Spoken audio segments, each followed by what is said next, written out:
Telugu PMC ప్రేక్షకులకు స్వాగతం. Hi friends, మీరు గనక ఇప్పుడే మా ఛానల్కు వచ్చినట్లయితే మా ఛానల్ని సబ్స్క్రైబ్ చేసుకోండి.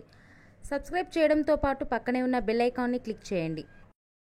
జీ తెలుగులో ప్రసారమవుతున్న సీరియల్ చిరంజీవి లక్ష్మీ సౌభాగ్యవతి. చక్కని కుటుంబ కథ నేపథ్యంతో ఈ సీరియల్ సాగిపోతుంది. ఈ సీరియల్లో హీరోగా మిత్రానందనగా రఘు నటిస్తుండగా, హీరోయిన్గా భాగ్యలక్ష్మిగా మహి గౌతమి నటిస్తుంది.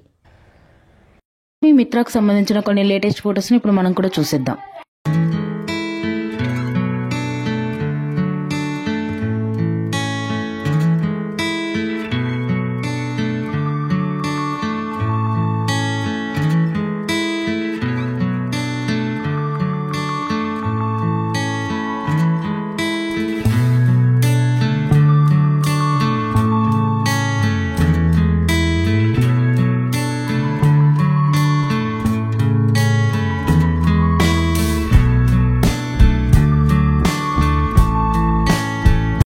ఈ వీడియో మీకు నచ్చినట్లయితే లైక్ చేసి మరిన్ని టాలీవుడ్ లేటెస్ట్ అప్డేట్స్ మిస్ అవ్వకుండా చూడాలంటే తెలుగు పిఎంసి ఛానల్ను సబ్స్క్రైబ్ చేసుకొని పక్కనే ఉన్న బెల్ ఐకాన్ని క్లిక్ చేయండి.